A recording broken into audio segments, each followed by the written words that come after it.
اعوذ باللہ من الشیطان اللعین الرجیم بسم اللہ الرحمن الرحیم نحمدہ ونصلی علی رسولہ الکریم وعلی آلہ الطیبین الطاہرین المعصومین لا سیما علی الامام المنتظر بقیت اللہ فی الارض روحی و ارواح العالمین لتراب مقدمہ الفدا اما بعد الحمد للہ الذی جعلنا من المتمسکین بولایت امیر المؤمنین والائمہ علیہم السلام۔ الحمدللہ کہ ہم ماہ مبارک کے دوسرے دورے میں داخل ہو گئے۔ دورہ ایک ہفتے کا دورہ، پہلی سے 7 دن مکمل ہوئے۔ اب ہفتے کا ہر دن دوسرے دفعہ آئے گا۔ آج کا دن اس سے پہلے پہلی تاریخ کو آ چکا۔ ہفتے کا یہ دوسرا دورہ آج سے شروع ہو گیا، اور آج ہم نے ماہ مبارک میں خدا کی نعمت کے ایک زینے سے اوپر آ گئے، دوسرے دورے میں داخل ہوئے، اور اب ہم توجہ کریں گے، ہم نے دسترخوان نعمت پر اب دوسری قسم کی نعمات کو دیکھنا شروع کر دیا ہے۔ جیسے بات ہوئی تھی کہ ہمارے دنیاوی دسترخوان پر الگ الگ قسم کی چیزیں چنی جاتی ہیں، جیسے سٹارٹرز، سیلیڈز، مین کورس، اس کے بعد ڈیزرٹس۔ تو اسی طرح دسترخوان الہی، دسترخوان معنوی پر آج ہم ایک اسٹیپ اوپر آئے۔ آج جو ہم نے چیزیں خداوند عالم سے طلب کی ہیں، 4 چیزیں ہیں جو خدا نے ہمیں خود ہدیتاً دی ہیں کہ ان کا حصول اپنے لیے یقینی بناؤ۔ اور وہ کیا چیزیں ہیں جو خدا نے تو چن دی ہیں اور ہم سے کہا ہے اس کا حصول یقینی بناؤ؟ وہ پہلی چیز اللہم ارزقنی۔ یہاں ہم نے براہ راست خدا سے رزق مانگنا شروع کر دیا ہے۔ اب سمجھ میں آئے گا کہ رزق ایک قسم کا نہیں ہوتا۔ رزق صرف وہ نہیں ہے جو شکم کو سیر کرتا ہے اور چند گھنٹے جسم میں رہنے کے بعد جسم سے خارج ہو جاتا ہے، بلکہ رزق اس کے علاوہ بہت سی چیزیں ہیں۔ اللہم ارزقنی، خدا مجھے رزق دے، فی ہے اس مہینے میں، اس دن میں، رحمت الایتام۔ ہم نے دیکھا آج ہم نے کسی واجب چیز کے لیے خدا سے رزق نہیں مانگا کہ سیام اور قیام میں میری مدد کر دے، یہ دونوں واجب ہیں میرے لیے، بلکہ رحمت الایتام، خدا بند عالم یتیموں پر رحم کرنے کا رزق مجھ کو دے۔ آج میری نگاہ تبدیل ہو جائے، آج میں مانگوں کم اور دینے کا زیادہ سوچوں، آج میں لینے کی کم اور بانٹنے کی زیادہ سوچوں۔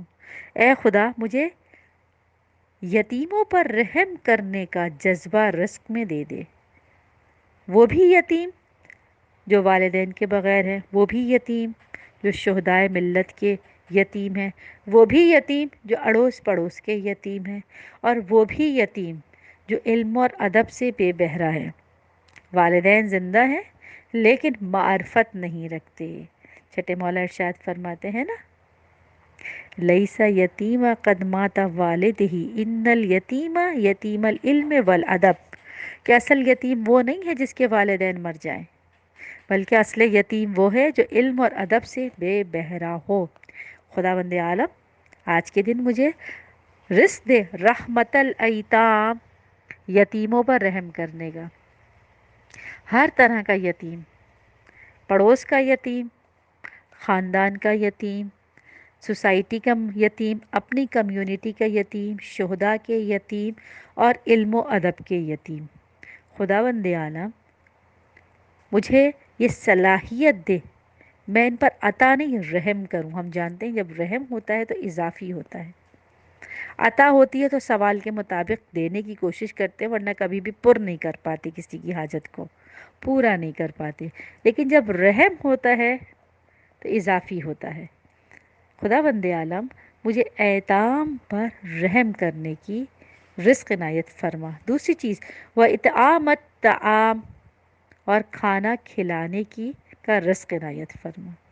میں کھلاؤں، میں شکم سیر کروں، میں لوگوں کی سیرابی اور سیری کا انتظام کروں، اور خدا جیسا کہ میں نے دعا ہی اللہم ارزقنی مجھے رزق دے سے کی ہے، اور فوراً یہ بات میرے ذہن میں آئی ہے کہ رزق جس طرح صرف شکم کا نہیں ہوتا بلکہ معنوی بھی ہوتا ہے، اسی طرح اطعام الطعام، سیری صرف شکم کی نہیں ہوتی۔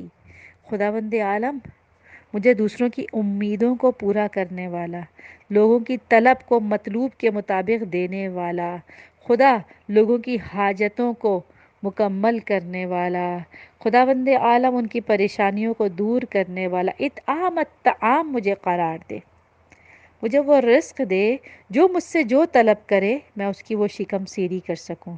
کوئی ہمدردی کا بھوکا ہو میں شکم سیری کروں، کوئی ہدایت کا بھوکا ہو میں شکم سیری کروں، کوئی شکم کا بھوکا ہو میں شکم سیری کروں، کوئی جذبات کا مارا ہوا ہو میں اس کی شکم سیری کروں۔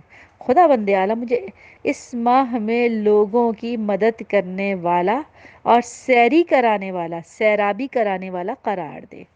تیسری نعمت و افشاء السلام، خدا بند عالم اس ماہ میں مجھے سلامتی پھیلانے والا، افشا کرنے والا، پھیلانے والا، سلام، سلامتی کو پھیلانے والا، اسلام کو پھیلانے والا ہونے کا رزق دے دے۔ یعنی اب یہ تیسرا مرحلہ کیا ہے؟ پہلے صرف وہ بیچارے افراد جو ایتام تھے کسی بھی اعتبار سے، ان پر رحم کا رزق مانگا۔ اس کے بعد جو طلب کرتے ہیں اطعام الطعام، کھانا کھلانے کا، جو بھوکے ہیں جنہیں اپنی بھوک کا احساس ہے انہیں کھلانے کا، وہ بھوک جس قسم کی ہے ان کی سیرابی کا رزق مانگا کہ خدا مجھے توفیق دے کہ میں ان کو سیراب کر سکوں، سیر کر سکوں۔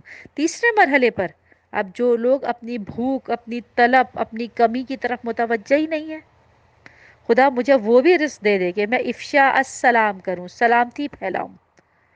خداوند عالم جو اپنی اس حاجت سے بھی بے خبر ہے، بھٹکے ہوئے ہیں، گمراہ ہیں، نادان ہیں، توجہ نہیں کرتے، خداوند عالم مجھے ان کے لیے مبلغ بنا، مجھے ان کے لیے ہادی بنا، خداوند عالم مجھے ان کا مددگار بنا۔